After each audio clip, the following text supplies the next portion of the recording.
They had survived bombings, hunger, and captivity, but nothing unsettled them more than watching American women stand beside their male officers and speak without fear. To the German women prisoners, it was unthinkable.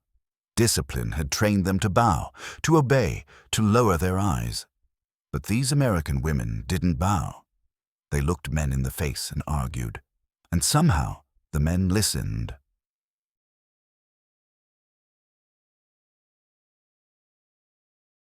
The war had ended, but no one had told their bodies. They marched through the mountain valley like ghosts in gray uniforms, their boots worn thin, their belts hanging loose from weeks of hunger. The smell of smoke clung to them, not from battle anymore, but from the cities left burning behind. Germany was gone. The Reich that had promised them eternity had vanished in a month of fire and surrender.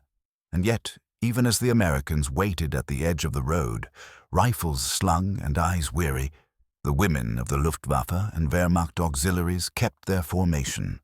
Precision was the only thing they had left. They still moved in rhythm, still straightened their backs when called prisoners, still believed that discipline might disguise defeat. But as they passed the American camp, their illusion began to splinter.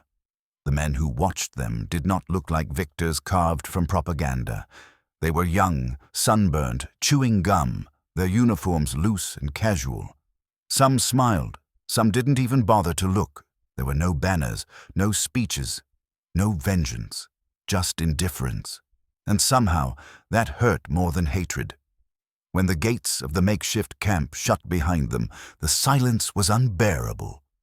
The women had imagined capture as something cinematic, a dramatic final stand, interrogation under blinding lights, a swift, noble end. Instead, they were handed blankets, bread, and water. The American guards treated them not as enemies, but as a logistical problem to be processed and fed. One of the women whispered bitterly, "They don't even hate us."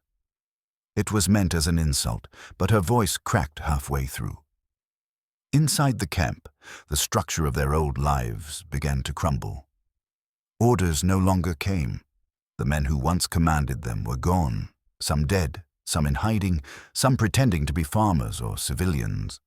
Without them, the women didn't know how to stand, how to breathe. Their rank insignias meant nothing. Their loyalty, once the source of pride, now hung around their necks like invisible chains. At night, under canvas tents that smelled of damp and fear, they could hear the Americans laughing somewhere beyond the wire. Laughter so foreign, so alive. It made them ache in ways they didn't understand. A few women began to whisper memories of home, of Berlin before the sirens, of dances before the war had turned them into soldiers. But most stayed silent, clutching to what little pride survived. They were the daughters of discipline, and defeat had no place in their vocabulary. When morning came, an American truck rolled into camp carrying women in uniform, American nurses, secretaries, officers' aides.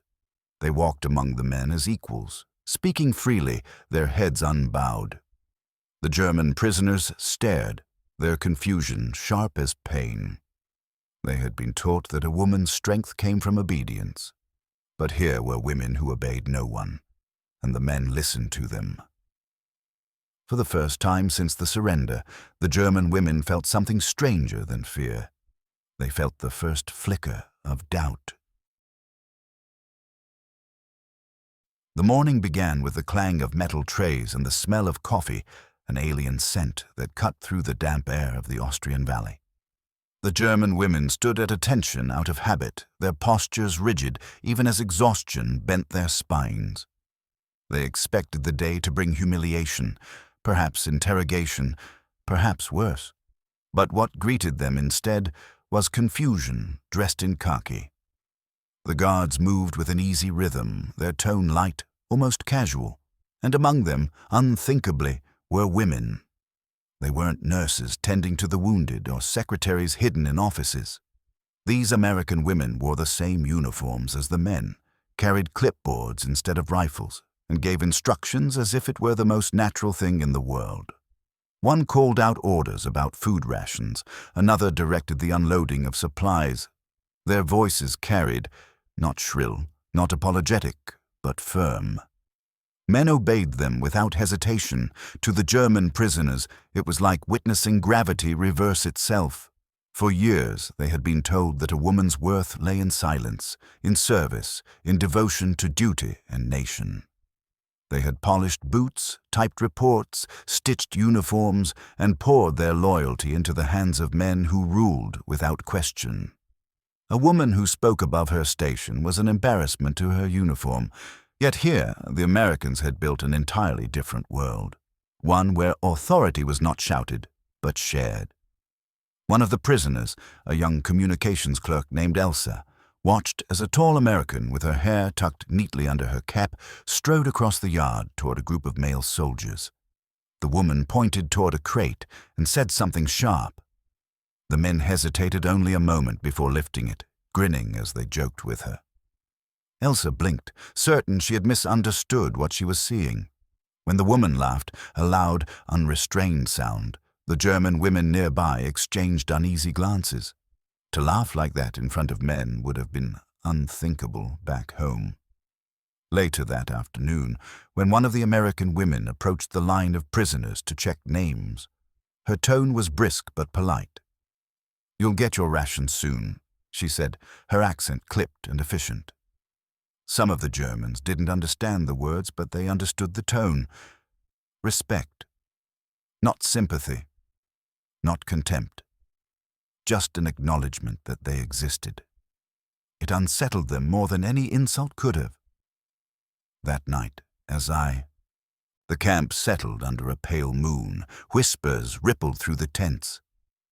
"They talk to men as if they are equals," one woman murmured. Another replied, "And the men listen."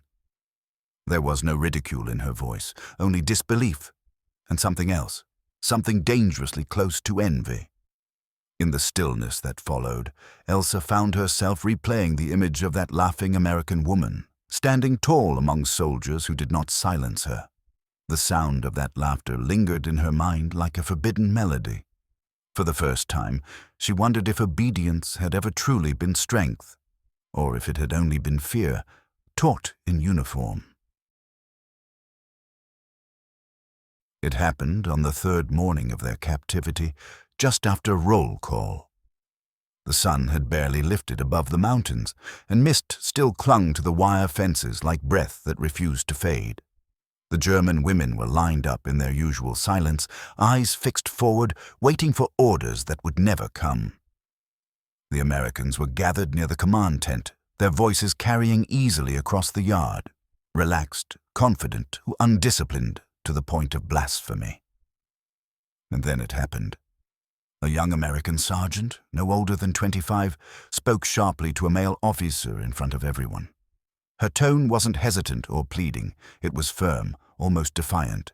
The words were too quick for most of the Germans to understand, but the sound of it, the interruption, was unmistakable. The officer stopped speaking, frowned, and for a moment, the air seemed to freeze. The German prisoners tensed instinctively. To speak over a superior was a crime of arrogance. In their world, it could end a career, or a life. But instead of shouting, the officer listened. He looked at her, hands on his hips, and after a few seconds, he nodded. Nodded. The sergeant finished her thought, turned on her heel, and walked away with her head high. No reprimand. No shame. The officer called after her, not in anger, but with something that almost sounded like amusement. "You're right, Sergeant. Make it happen." The murmuring among the prisoners began immediately. They had seen many things in the final years of the war. Cities burning, children starving, men surrendering with tears in their eyes. But this was something beyond understanding. Elsa, standing near the front, felt her stomach twist. It wasn't the sergeant's confidence that shocked her. It was the man's reaction, the absence of punishment. He had yielded to a woman, and the world had not ended. In Germany, even the idea of questioning a superior officer was unthinkable. Women were trained to follow, to assist, to never intrude upon the domain of command. Authority was sacred, hierarchical, male. Watching the Americans break that unspoken law felt like witnessing heresy. One of the older prisoners, a former secretary for an SS logistics officer, whispered, "It is a disorder. They have no respect." But her voice trembled when she said it. Another woman replied quietly, "Or maybe it is freedom." No one spoke after that. The words hung in the air, dangerous and heavy. For days, the moment replayed itself in their minds. Some dismissed it as arrogance, others as weakness. Yet secretly, a few began to wonder, what if discipline did not have to mean silence?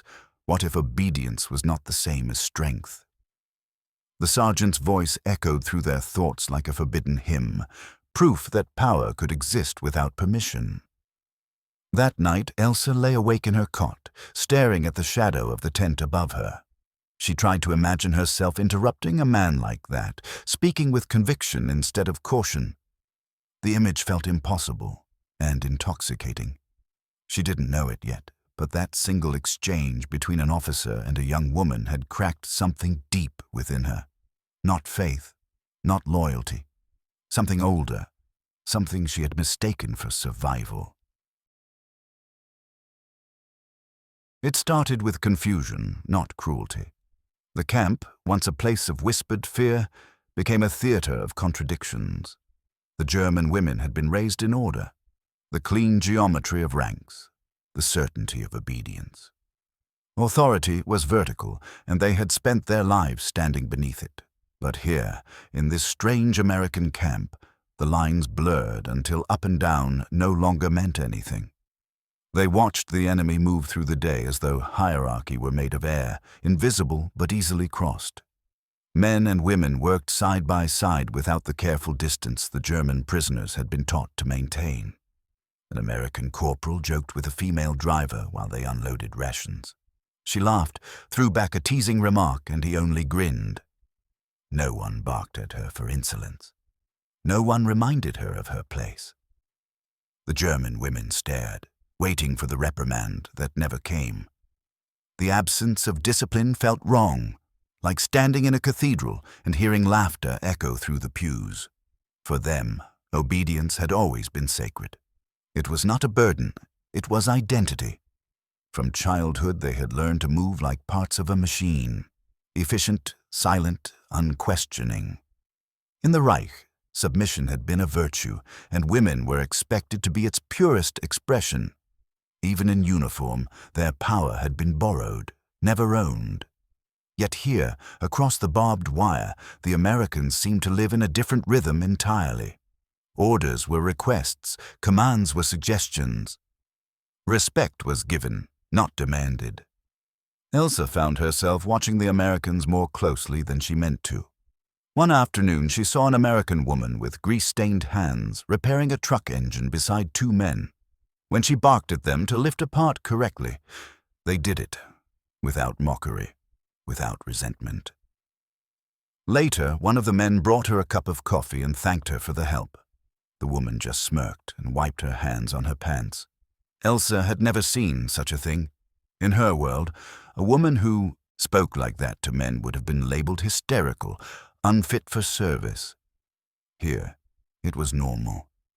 That night, the German women whispered to one another, their voices low and uneasy. "They don't behave like women," one said. Another replied softly, "Maybe we don't either. We behave like soldiers who forgot how to be human." The words stung because they were true.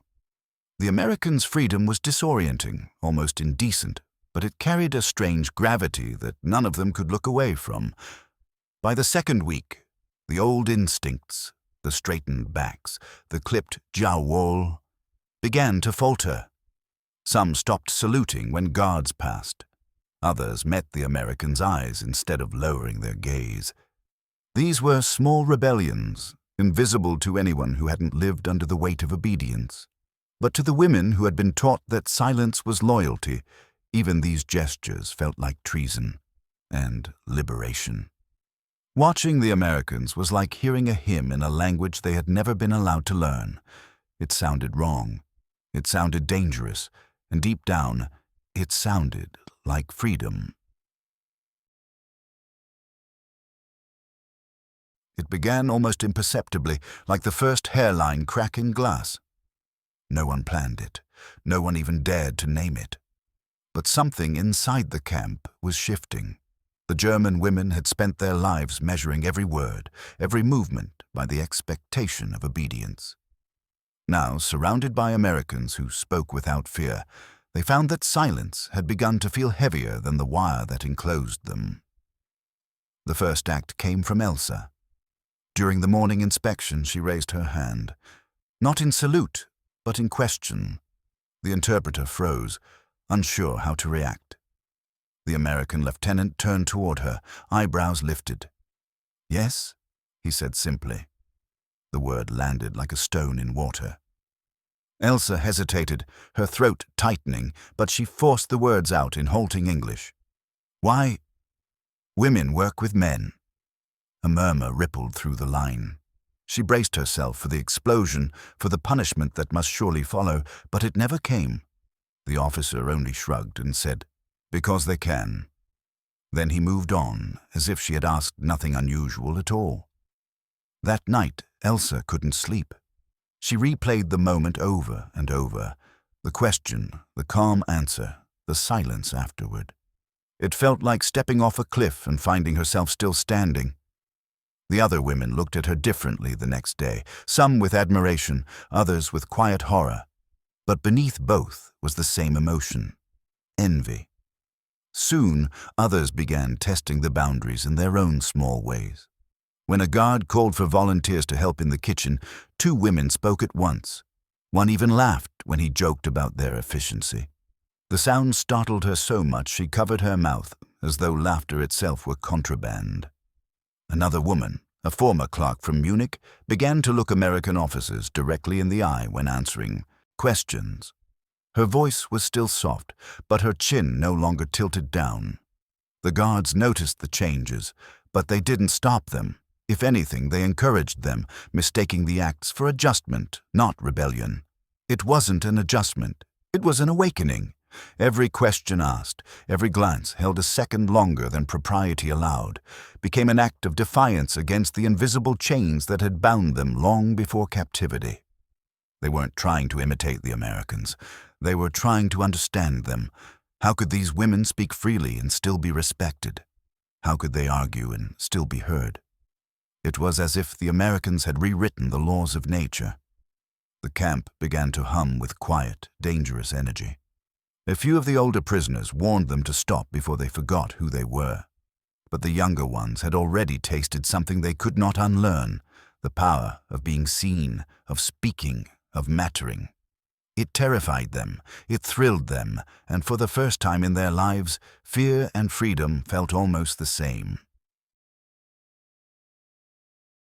The day the female interrogator arrived, the camp's rhythm faltered. The German women had grown used to the Americans' strange version of order, casual but consistent, their commands softened by humor, their power disguised in ease. But when the jeep rolled through the gates that afternoon and a woman stepped out wearing a lieutenant's insignia, everything inside the barbed wire seemed to stop breathing.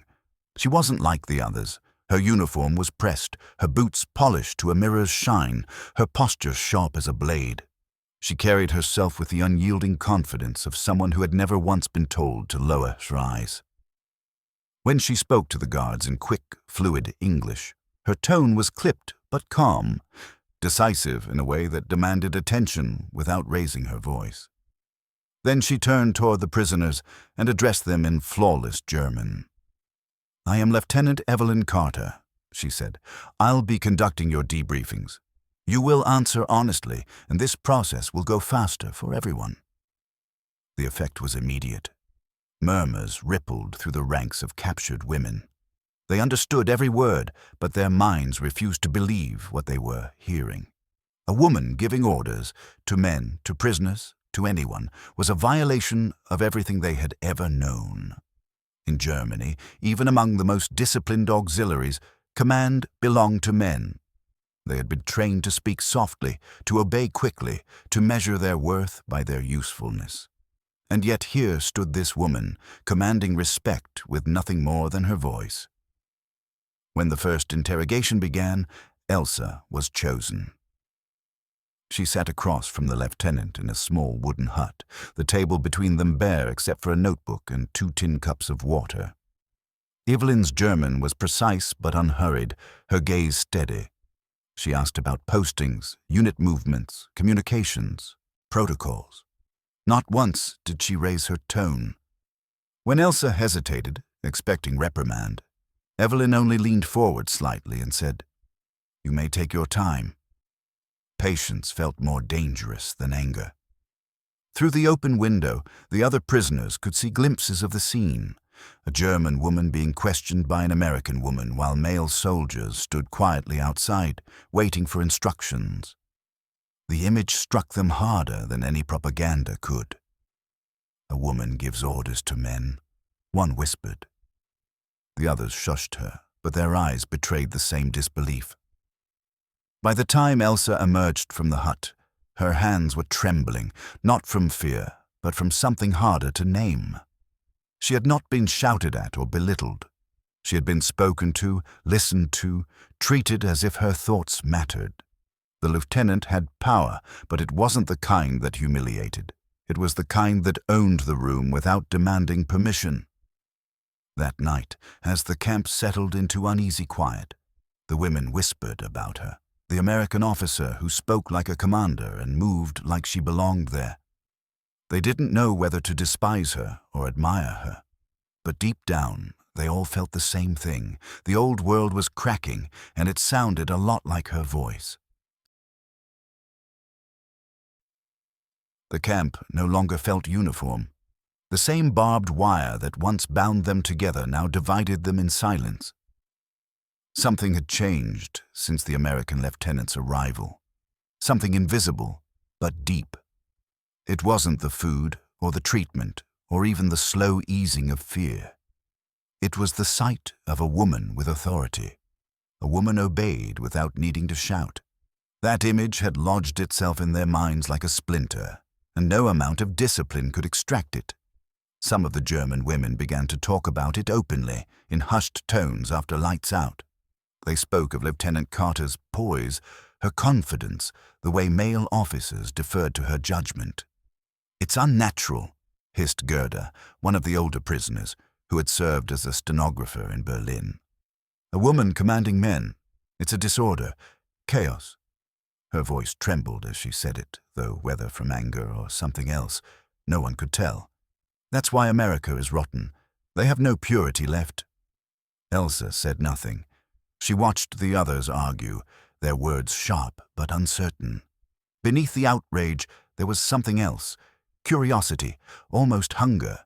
For years, they had measured worth by obedience. To serve quietly had been sacred, but now they'd seen a woman stand unflinching before men, and the memory of it gnawed at them. What if everything they'd been taught about weakness and strength had been a lie?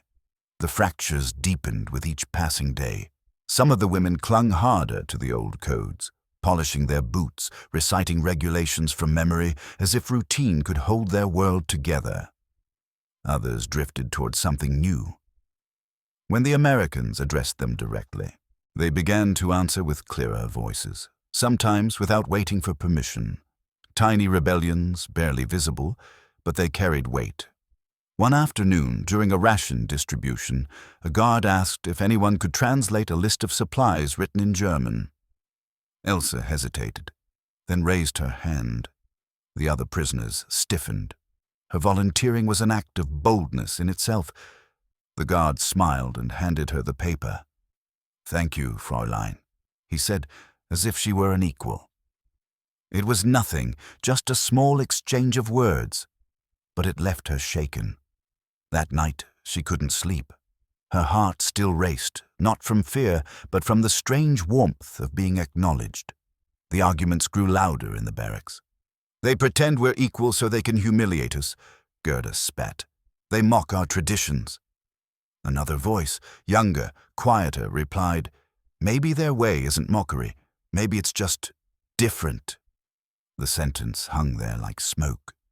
No one dared answer. Each woman wrestled alone with the same unbearable question. What if obedience had never been virtue, only submission? They had lived their whole lives inside that faith, and now the cracks were spreading. Some covered their ears, others leaned closer to listen. The Americans hadn't meant to dismantle them, but sometimes freedom destroys without firing a shot. They wrote by candlelight, long after the guards had finished their rounds. The air in the barracks was heavy with smoke and sweat, the faint scent of soap from the American supplies clinging to their clothes like guilt. Paper was scarce, pages torn from ledgers, scraps from ration crates, but they treated each piece as sacred. Words, after all, were the only things they still controlled. The first letter began timidly. "Dear Mother," one woman wrote, on her hand trembling. "I'm alive, but I do not know who I am anymore." The sentence looked wrong on the page. She had been trained to write reports, to record facts with precision and obedience. Now her words came out uncertain, unmilitary. "The camp is strange. Americans are strange. Their women stand beside their men and do not bow their heads. They laugh. They speak. They are listened to." She stopped, staring at the candle flame. The words looked treasonous. She folded the page quickly, pressing it against her chest as though to hide it from herself. All around her, other women wrote too, their pens scratching like whispers. They didn't write about hunger or the humiliation of defeat. They wrote about the confusion of seeing women walk freely through the camp, their boots muddy, their hands ungloved, their voices sure. Some tried to explain it to themselves. "They are corrupted by too much liberty," one letter read. "It has made them bold but unfeminine." But others confessed the truth quietly, as if to a priest. "They frighten me because I envy them." No one dared send the letters. To describe such things back home would be unthinkable. Their families, their towns, their churches, all still clung to the shattered idea that Germany had fallen only because its people had lost discipline. To speak of women laughing beside men in uniform would sound like heresy. They would be branded as traitors, not to the Reich, but to their gender. So the letters stayed hidden, folded under mattresses, slipped into the seams of their uniforms. One night, Elsa caught herself writing without knowing why. Her words poured out faster than she could stop them. "I saw an American woman scold a major today." He smiled at her as if she had done something clever. "Do you know what that means, Mother?" She did not need permission to exist. When she read it back, she felt a rush of shame so strong she nearly tore the page in half. But she didn't. She folded it carefully and slipped it into her pocket, knowing it would never leave the camp. Weeks later, during inspection, an American soldier found one of the letters tucked inside a bed frame. He couldn't read the German handwriting, but he stared at it for a moment before sliding it quietly back where he found it. Perhaps he understood, even without the words, that some truths were too dangerous to send home. By the time the women were released, the letters were still there, buried in the camp's silence. They had written them not to be read, but to survive the weight of what they'd seen. Words, like freedom, had become a forbidden luxury, one they tasted only in secret. It happened quietly, with no witnesses meant to record it, no flags waving to mark the moment. Just a conversation in a hot, dust-choked yard on an ordinary afternoon. The war was over, but its shadow still lived in every breath the German women took. They had learned to survive by shrinking, by bending their backs and lowering their eyes. It was safer to disappear than to be seen. But that day, one of them forgot to bow. Her name was Clara. She had been a nurse in the field hospitals outside Vienna, stitching wounds until her hands blistered. Even now in captivity, her posture was perfect, her words clipped, her obedience reflexive. But weeks of watching the Americans, especially their women, had begun to loosen something inside her. It started with glances, then words, then questions. Each small act left her dizzy, as if she were testing air she hadn't been allowed to breathe. When the American officer approached her that afternoon, clipboard in hand, she straightened instinctively. "Name?" he asked. "Rank, assignment." The interpreter stood beside him, translating his questions into sharp German syllables. She answered each one, her voice calm, precise. When he motioned for her to step forward to sign a form, she did not avert her gaze. For a fraction of a second, she met his eyes. It should have ended there, but something in her refused to yield. He asked if she had been a member of the party. The expected answer was silence or deflection. Instead, Clara said, "No, but I believed in them." Her tone was steady, her chin lifted. There was no apology in it, only truth, naked and simple. The interpreter hesitated, unsure whether to soften her words. The officer looked at her for a long moment, then nodded once. "Thank you," he said quietly. And that was it. The sky didn't darken, no punishment came. He moved on, and she remained standing, her heart pounding so violently she could feel it in her throat. It wasn't courage, not really. It was instinct. The same instinct that had once made her kneel and obey, now turned the other way. For the first time she had spoken without fear of consequence, and the world had not collapsed. That evening she sat outside the barracks alone. The other woman noticed the change before she said a word. Her movements seemed lighter, her voice softer but firmer somehow. One of them whispered, "What happened?" Clara only shook her head and smiled faintly. "Nothing," she said. "I just answered a question." But it was not nothing. In a life built on subservience, it was everything. The bow she withheld was not defiance against the officer. It was defiance against the years that had trained her to disappear. That night, lying awake beneath the sound of wind against the canvas, Clara replayed the moment in her mind. A nod. "Thank you." A conversation between two human beings. It was small, almost invisible. Yet in that smallness lived something vast, the beginning of freedom. Years later, when the ruins had been rebuilt and the flags changed color again, the women would rarely speak of the camp. To those who hadn't been there, it was just another fragment of a lost war, a place where soldiers and civilians waited out defeat. But for the ones who had lived behind that wire, it was something else entirely. It was the first place they ever saw what freedom looked like, and it terrified them. The memory lingered in quiet moments. The sound of laughter echoing across the yard, unrestrained and unpunished. The sight of women walking beside men, their heads unbowed, their voices confident. The shock of realizing that authority could exist without cruelty. These images stayed, years after they returned home, woven into their thoughts like a scar beneath the skin. Clara, now an old woman, would sometimes sit by the window of her small apartment in Munich and remember that day when she refused to bow. It had felt meaningless then, just a conversation in the sunlight, but now she understood what it had been. A rebellion so small it could fit inside a breath, yet it had changed everything. Her granddaughter once asked her what freedom meant. Clara smiled faintly and said, "It means speaking, even when you've been told to be silent." The world they returned to did not want to hear their stories. Germany was too busy burying its guilt, rewriting its history. People wanted heroes or victims, not women who had learned to question the order of things. So they kept their lessons to themselves. In kitchens and living rooms, they carried on with their lives, wives, mothers, widows.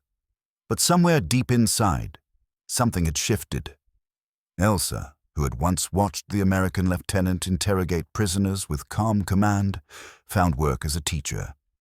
Her students would later describe her as strict but fair, a woman who listened before she spoke.